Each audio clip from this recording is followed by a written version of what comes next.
Imagine a 6'4" receiver who ran a 4.24 to 4.28 40-yard dash as a freshman and could jump 47 inches in the air.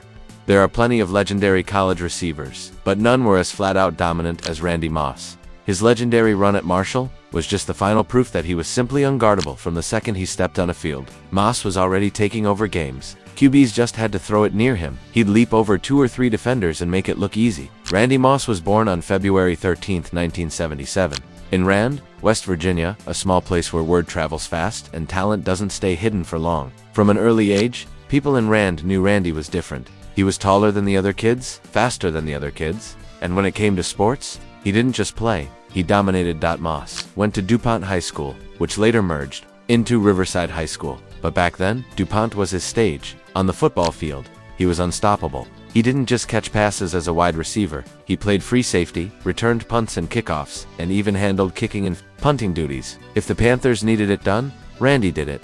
In 1992 and 1993, he led DuPont to back-to-back state football championships, cementing himself as the best high school player in West Virginia. By 1994, he was named the state's top football player, winning the Harrison H. Kennedy Award. Parade magazine put him on its All-American team in 1995, and years later named him one of the 50 greatest high school football players of all time. While making highlight reels on the field, he shared the locker room with future Chicago Bears linebacker Bobby Howard. But Randy wasn't just about football. On the basketball court, he was the same unstoppable force. Playing alongside Jason Williams, who would later make it to the NBA, Moss was twice named West Virginia's Basketball Player of the Year. His senior year numbers were insane. Over 30 points per game, 13 rebounds, 5 steals, and nearly 4 blocks, all while shooting 60% from the floor. By the time he graduated, he'd racked up a school record 1,713 points in the track. Same story. At just 15, Moss had joined the track team and smoked everyone. He won the West Virginia state title in the 100 and 200 meters with times of 10.94 and 21.95 seconds.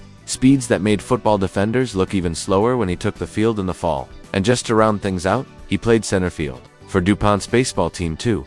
From football fields to basketball courts and running tracks, it didn't matter. Randy Moss was different. By the time he finished high school, everybody knew what was coming next. No matter where he went, nobody was going to be able to guard him. Randy Moss didn't just dream about playing college football, he dreamed of wearing the golden helmet. At Notre Dame, he wanted to be a fighting Irish star more than anything.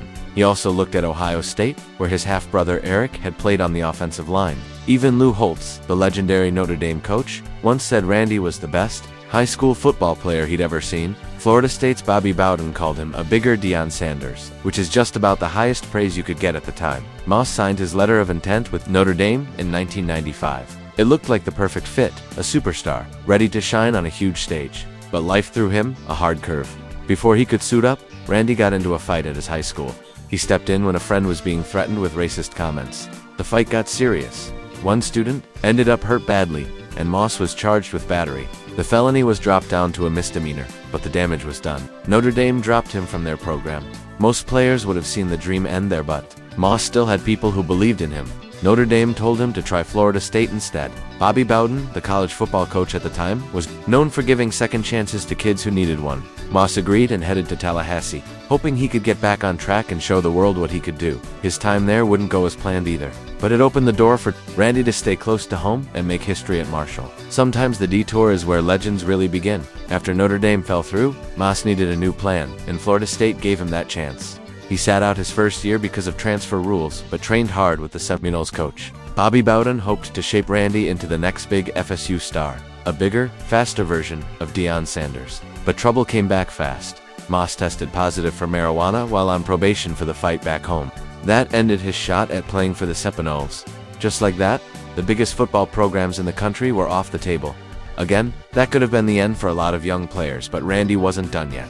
He turned back to his roots and found a home at Marshall University, a small school just 2 hours from where he grew up in West Virginia. Marshall wasn't a national powerhouse, but it was a place where Moss could finally get on the field and prove that none of the hype was fake. It turned out to be the best move he ever made. Marshall had just moved up from Division I-8, so Randy was about to play against tougher teams, bigger schools, and better defenses. For him, that didn't matter. It just meant more people to embarrass on the field.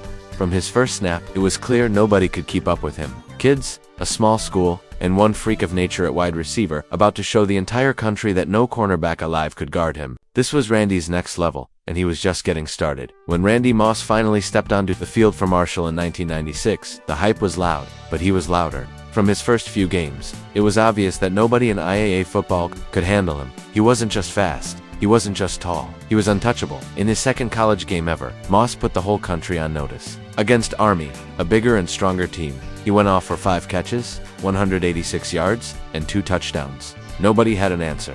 His speed off the line left defenders grabbing air, and his jumping ability made even double teams useless. He scored a touchdown in every single game that year, 14 games straight, tying Jerry Rice's record for the most TD catches in a season with 28.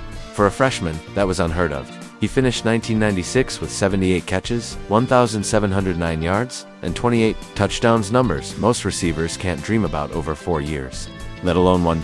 It didn't take long for the awards to come rolling in. Moss was named a freshman All-American, the top newcomer in IAA, and his name was everywhere in college football talk. Defenses tried everything, extra safeties, double coverage, jamming him at the line, but none of it mattered. If the ball was near Randy, it was his. But here's the thing, that monster freshman year, it was just a teaser, because after winning the IAA national title with Marshall, Randy Moss and his team were about to jump to the big leagues division IA, and everyone was about to find out what unguardable really meant when Moss stepped onto an even bigger stage. By the time Randy Moss hit the heart of his 1997 season, it felt like he was rewriting the record books every single Saturday. Every week, new defenders lined up across from him, and every week, he made them wish they hadn't. When Marshall jumped to Division IA, some people thought Moss's stats would dip. They didn't. He didn't slow down, he got faster.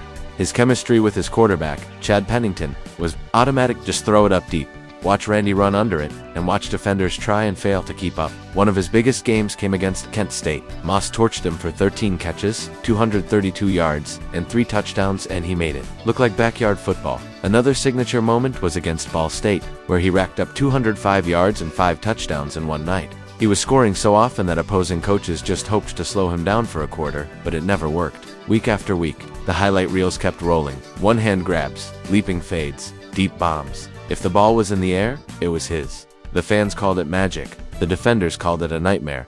In the Ford Motor City Bowl, Moss opened with an 80-yard touchdown on Marshall's first play. He finished with 6 catches for 173 yards that night. He ended his Marshall career with a touchdown in every single game he played, minus 28 straight. He won the Fred Biletnikoff Award, was a consensus All-American, MAC Offensive Player of the Year, and finished 4th in the Heisman voting, an almost impossible feat for a receiver from a smaller program by season's end.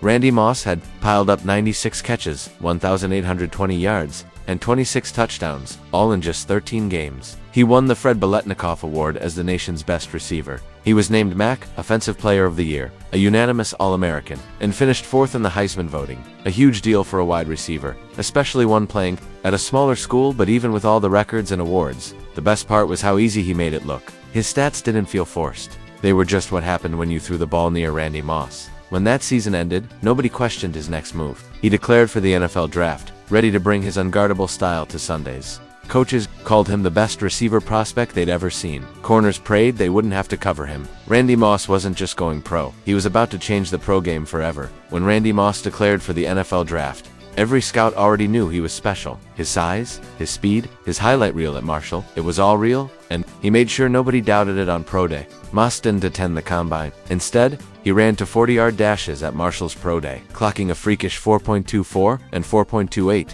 while standing 64 with a 47-inch vertical leap.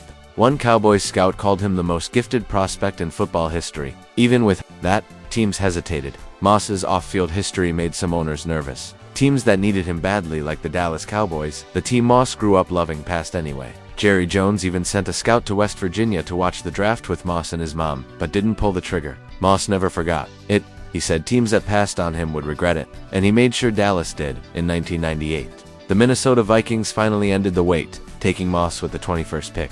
He wasted no time proving everyone wrong. His first NFL game, 4 catches, 95 yards, 2 touchdowns. Then came Monday Night Football at Lambeau, 5 catches, 190 yards, 2 scores. But the game that stamped his arrival forever was the Thanksgiving Day game against Dallas. 3 catches, 163 yards, 3 touchdowns, every single catch ended in the end zone. The kid who wanted to be a Cowboy turned their stadium into his personal highlight reel.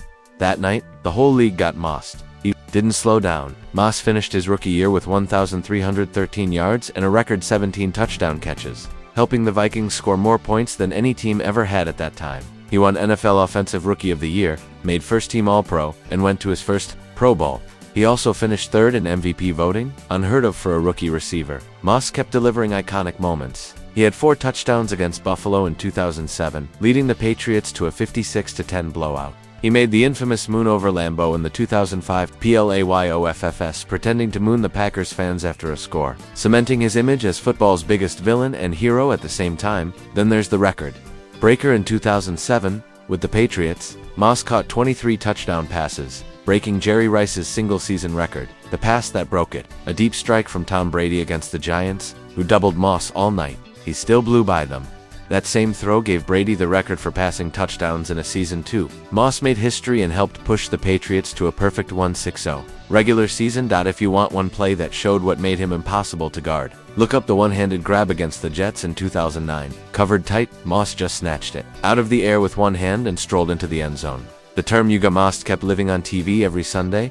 His career was a catalog of "did you see that" moments, the straight cash. Homie quote after the mooning find summed up who Moss was: brash, raw, untouchable. Randy Moss's prime was all fireworks and highlight reels, but the end of his career was more complicated. The talent was still there, but the fit wasn't always right.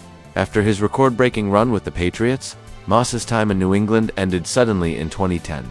2 days after a game against Miami, he was traded back to the Minnesota Vikings, the team where it all began. But the reunion didn't last. Less than 4 weeks later, Moss was gone again. After calling out Coach Brad Childress and his teammates during a press conference, Moss didn't hold back, telling Vikings owner Ziggy Wilf that Childress shouldn't even be coaching. Wilf almost fired the coach right then, but instead, he waived Moss. Childress got fired weeks later anyway. His next stop was Tennessee. The Titans claimed Moss off waivers, hoping to capture some leftover magic. But by then, the fit just wasn't there. Moss suited up for 8 games, started 4, but only caught 6 passes for 80 yards and didn't score once. He finished the 2010 season with career lows across the board, just 28 catches and 393 yards. The Titans said thanks but no thanks, letting him hit free agency. So on August 1, 2011, Moss decided to call it. His agent announced he was retiring from football, but that didn't stick for long. On his 35th birthday, Moss fired up the comeback, telling the world he was ready to play again. He found a new shot with the San Francisco 49ers on March 12, 2012. Moss signed a 1-year deal after impressing coach Jim Harbaugh in a workout. It wasn't vintage Randy Moss. He wasn't jumping over to defenders every Sunday anymore, but he still had flashes. In Week 1, he caught his 154th career touchdown, moving past Terrell Owens for second place all-time when quarterback Alex Smith went down mid-season. Colin Kaepernick stepped in, and Moss stayed steady, catching at least 2 passes in each of the last 5 games. He finished with 28 catches, 434 yards, and 3 touchdowns. Not monster numbers, but solid for a veteran stepping back into the grind. The final big stage came in Super Bowl 47.